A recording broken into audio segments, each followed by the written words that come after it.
एक ऐसा देश जिसे दुनिया ने अलग थलग करने की कोशिश की, जिस पर दशकों तक आर्थिक प्रतिबंध लगाए गए, लेकिन वह देश झुका नहीं, टूटा नहीं, बल्कि और ज्यादा खतरनाक बन गया। और आज वही देश मिडिल ईस्ट की राजनीति कंट्रोल करता है दोस्तों, और दुनिया की बड़ी ताकतों को चुनौती देता है। दोस्तों, ये कहानी ईरान की है, लेकिन सवाल यह है कि आखिर कैसे एक आइसोलेटेड देश इतनी बड़ी ताकत बन गया। दोस्तों, ईरान की कहानी समझनी है तो 1953 से शुरू करनी होगी और समझनी होगी। दोस्तों, 1953 में उस समय ईरान में एक प्रधानमंत्री थे, मोहम्मद मोसादेक। उन्होंने एक बड़ा फैसला लिया, देश के तेल को नेशनलाइज कर दिया। मतलब अब ईरान का तेल ईरान के कंट्रोल में होगा। लेकिन ये बात अमेरिका और ब्रिटेन को पसंद नहीं आई और फिर शुरू हुआ एक सीक्रेट ऑपरेशन। दोस्तों, CIA ने प्लान बनाया और 1953 में ईरान में सरकार गिरा दी। इस घटना को कहा जाता है कॉप्ट डेटेड। इसके बाद सत्ता में आए मोहम्मद राजा शाह, जो पूरी तरह अमेरिका के करीबी थे। शाह के समय ईरान मॉडर्न तो बना, लेकिन जनता खुश नहीं थी।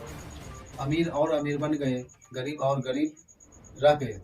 पश्चिमी कल्चर को बढ़ावा मिला, लेकिन धार्मिक लोग नाराज हो गए और धीरे धीरे गुस्सा फूटने लगा। और 1979 एक ऐसा समय आया, एक साल जिसने सब कुछ बदल दिया। जनता सड़क आ गई और शाह को देश छोड़कर भागना पड़ा। और फिर सत्ता में आए रुहुल्लाह खमनई। उन्होंने ईरान को एक इस्लामिक रिपब्लिक स्टेट बना दिया। दोस्तों, अब ईरान अमेरिका का दोस्त नहीं, दुश्मन बन गया। लेकिन क्रांति के बाद अमेरिका ने कड़े सैंक्शन लगाए, व्यापार बंद हो गया, इकोनॉमी दब गई। लेकिन यहीं से ईरान ने एक फैसला लिया, अब हम खुद पर डिपेंड रहेंगे। और यहीं से शुरू हुई सेल्फ रिलायंस। ईरान ने धीरे धीरे अपना न्यूक्लियर प्रोग्राम शुरू किया। दुनिया को डर था कि क्या ईरान एटम बम बना रहा है। अमेरिका और पश्चिमी देशों ने दबाव बढ़ाया, लेकिन ईरान नहीं रुका। उसने टेक्नोलॉजी डेवलप की, फैसिलिटीज तैयार किए और यहीं से ग्लोबल पावर डिस्कशन में आ गया।